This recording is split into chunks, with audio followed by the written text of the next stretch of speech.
You know, there's something rather amusing about the way we ask this question. What happens after you die? As if death were a kind of doorway you walk through into another room. As if you were a solid, continuous thing that could experience an after. But I want to suggest something to you today that might seem quite strange at first, perhaps even unsettling.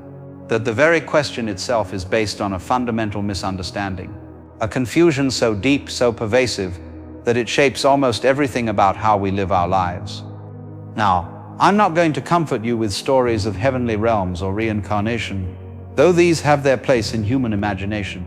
And I'm not going to tell you that there's simply nothing, that consciousness winks out like a candle flame, though many believe this with absolute certainty. What I want to do is something far more radical. I want to examine the assumption hidden in the question itself, the assumption that there is a you who could die in the first place. Have you ever really looked at what you call yourself? I mean truly looked, not just thought about it abstractly. Most people, when asked who they are, will point to their body, their thoughts, their memories, their personality. They'll say something like, I am this continuous stream of consciousness that began when I was born and will end when I die. But is this really true? Is there actually a solid, continuous you that travels through time from birth to death? Let's try something. Think back to when you were 5 years old. Are you the same person now? Well, you might say yes, because you have memories connecting you to that child. But every cell in your body has been replaced many times over. Your thoughts are completely different. Your personality has transformed. The only thread connecting you to that 5-year-old is a thin strand of memory. And you know as well as I do how unreliable memory can be. So what are you really? You see, you're rather like a wave in the ocean. The wave appears, rises up, crashes down, and disappears. But was there ever really a wave separate from the ocean? The wave was always just ocean, temporarily taking a particular form. When the wave dies, nothing has actually died. The ocean continues. The pattern changed, that's all. Now here's where it gets interesting. You think of yourself as something inside your skin, looking out at a world that's outside, separate, alien. You feel like a stranger in the universe, a little island of consciousness in a vast, indifferent cosmos.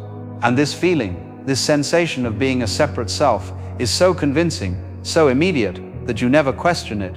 But what if I told you that this feeling is an illusion? Not a philosophical idea, but an actual perceptual illusion, like an optical illusion, but much more convincing. Think about it this way.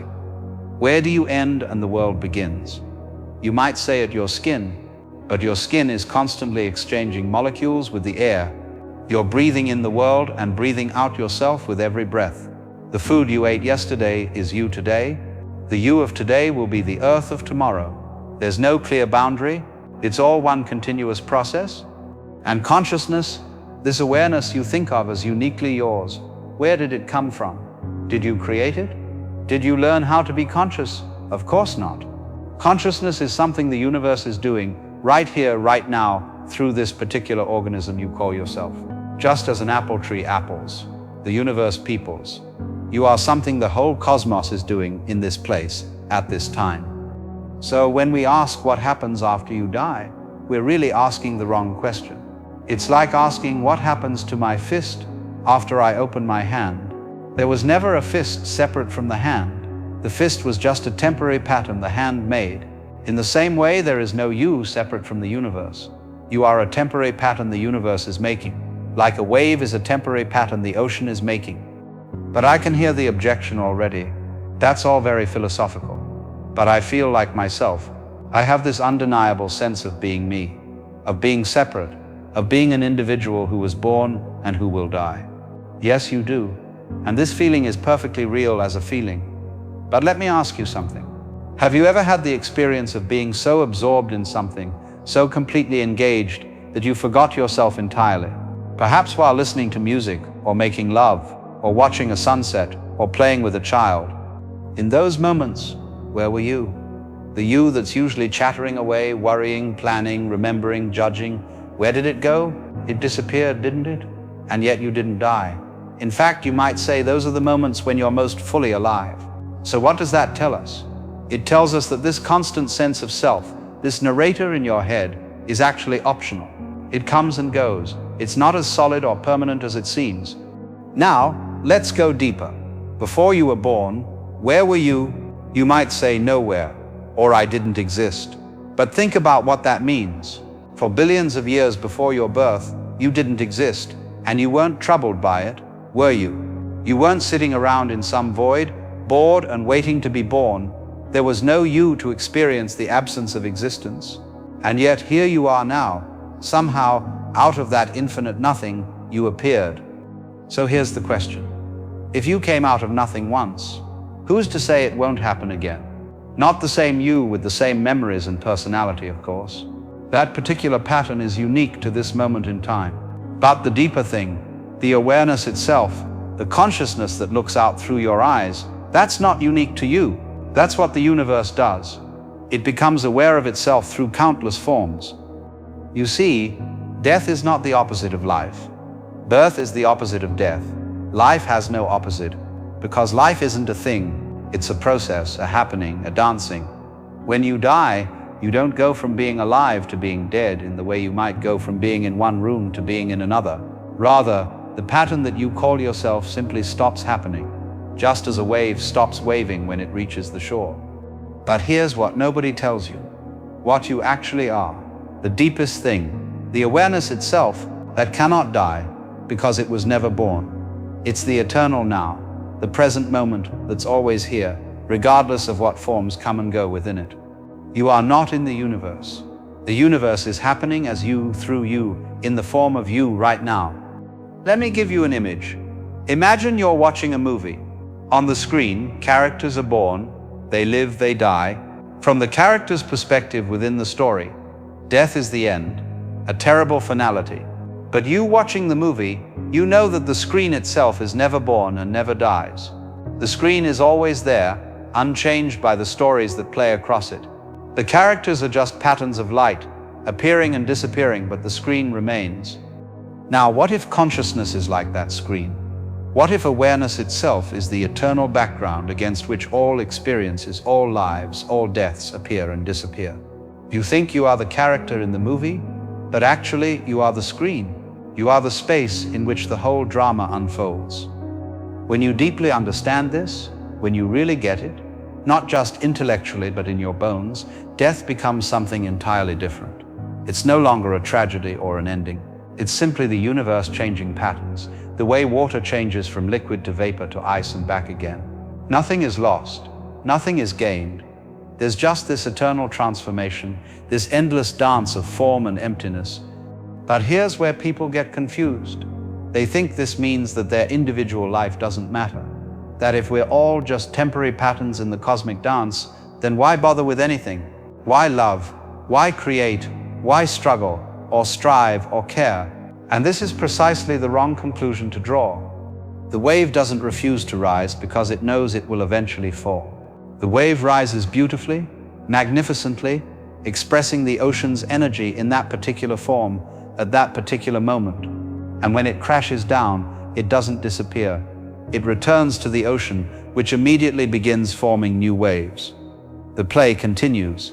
The dance goes on. Your life matters precisely because it is temporary, because it is unique, because this particular pattern of consciousness, with your particular experiences and perspectives, will never happen again in exactly this way.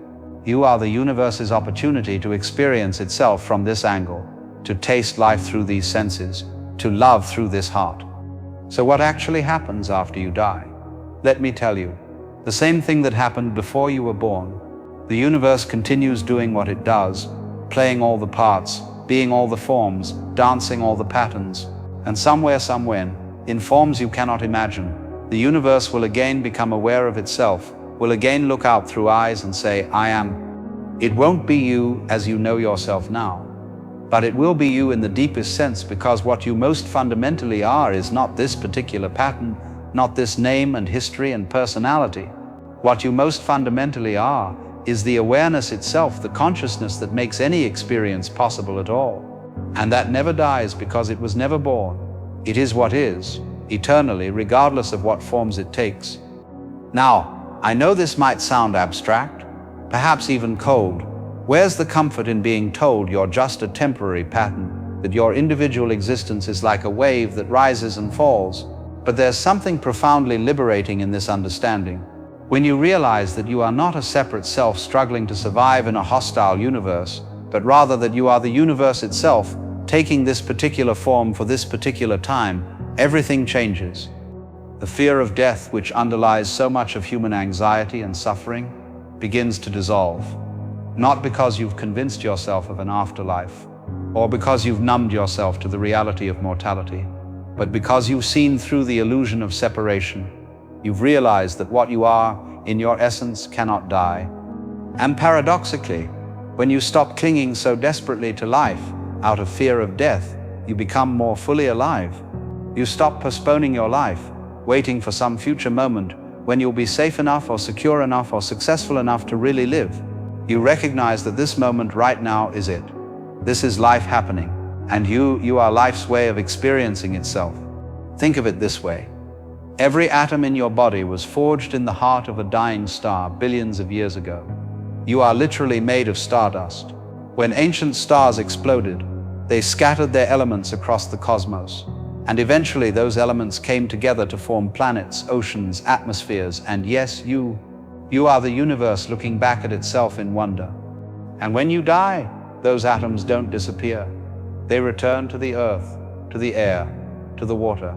They become part of other forms, other patterns, other expressions of this eternal dance. The carbon in your body might become part of a tree, and that tree might grow apples, and someone might eat those apples, and you will have literally become part of them. The cycle continues, the dance goes on. But what about consciousness, you might ask? What about awareness itself? Does that continue? Well, look around you. Is consciousness happening right now? Obviously, yes. Here you are, aware, experiencing, perceiving. So we know that consciousness happens. The universe becomes aware of itself. This is not in question. The question is whether your particular stream of consciousness, your individual awareness with all its memories and personality traits, continues after death. And the answer is almost certainly no, at least not in the form you recognize as you. But the deeper awareness, the consciousness that makes any experience possible at all, that's not going anywhere because it's not located in space or time. It's the field in which space and time appear. Let me put it another way. Right now, as you listen to these words or read them, there's awareness happening. You're aware of thoughts, sensations, perceptions. Now, can you find the boundary of that awareness? Can you locate where it begins or ends? Can you point to awareness itself, separate from what you're aware of? You can't, because awareness is not a thing.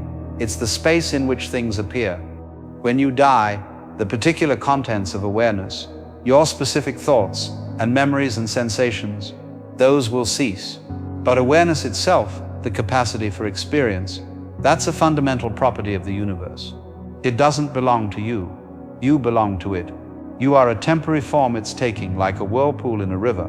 When the whirlpool dissipates, the river continues flowing. Now, here's something quite remarkable. If you really sit with this, if you meditate on it deeply, you might have a direct experience of what I'm pointing to. In deep meditation, or in certain spontaneous moments of clarity, people report that the sense of being a separate self drops away entirely, and what remains is pure awareness, pure presence, without any sense of me or mine. In that state, there's no fear of death because there's no self to die. There's just presence, just the eternal now. And when you come back to ordinary consciousness, when the sense of self returns, you carry with you the knowledge that it's optional, that it's a construction, that beneath it is something vast and deathless. This is what the mystics of all traditions have been trying to tell us, not as a belief system or a comforting story, but as a direct description of reality. You are not who you think you are. You are something much more fundamental, much more mysterious, much more eternal. So what actually happens after you die? You return to what you always were. You return to the source, the ground, the infinite potential from which all forms arise. And that source is not somewhere else. It's right here, right now. It's what you are at this very moment, beneath all the thoughts and stories and identities. Death, then, is not an ending, but a transformation. It's not the annihilation of consciousness, but the dissolution of a particular pattern of consciousness. The universe doesn't lose anything when you die. any more than the ocean loses anything when a wave subsides. The ocean simply continues to wave in new forms, endlessly creative, endlessly renewing itself. And here's the beautiful part. When you understand this deeply, you stop living in fear. You stop trying to protect and preserve this little separate self, this ego that's constantly worried about its survival and status and security. You relax into the flow of life, knowing that you are that flow, that you are the river itself, not just a boat floating on it. You begin to live with what I call wise carelessness, not reckless irresponsibility, but a kind of light-hearted engagement with life that comes from knowing the game for what it is. You play your part fully, passionately, beautifully, but you're not desperately attached to the outcomes because you know that all outcomes are temporary patterns in an eternal dance. This doesn't make you passive or nihilistic, quite the opposite. When you're not paralyzed by the fear of death, when you're not constantly trying to secure your survival and protect your ego, you're free to really live, to love deeply, to create boldly, to take risks, to be authentic. You're free to be fully human because you know that being human is what the universe is doing right now through you. So let me leave you with this. You are going to die. Your body will stop functioning. Your thoughts will cease. Your personality will dissolve. Everything you think of as you will come to an end. This is absolutely certain. But what you actually are, the awareness that's reading these words right now, that wasn't born and therefore cannot die. You are the universe experiencing itself, temporarily, uniquely, magnificently, as this particular human being. And when this particular pattern ends, the universe will continue to experience itself in countless other forms.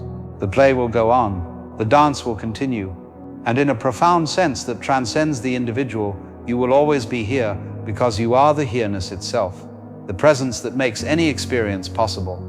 This is what actually happens after you die. Nothing happens because there is no you, separate from the happening to whom something could happen. There is only the happening, the eternal now, the boundless awareness that temporarily takes the form of waves and clouds and mountains and people, and then releases those forms back into the formless, only to begin again, endlessly, timelessly, in the eternal play of consciousness. So stop waiting for death to understand life. Stop postponing your existence until some future moment when you'll be safe or secure. Recognize that you are it, right now. You are the universe, awake, aware, alive, dancing in this particular form called your life. And when the dance ends, as all dances must, you will return to the dancer who never began and will never end, who is always here, always now, always home. This is the great secret. This is what the mystics laugh about. You were never born, so you cannot die. You are the eternal in temporary disguise, playing hide and seek with yourself, pretending to be separate so you can experience the joy of discovering you were never separate at all. And that, my friends, is what actually happens after you die. You wake up from the dream of separation and remember what you always were, what you are right now, what you will always be. Pure consciousness, pure presence, pure being, eternally creating and dissolving forms, dancing in the void, playing in the mystery, forever and always, here and now. The end is the beginning. The beginning is the end. And in between, there is only this eternal moment, this breath, this heartbeat, this awareness. You are that. You have always been that. You will always be that. Death is just the moment when you stop pretending to be anything else.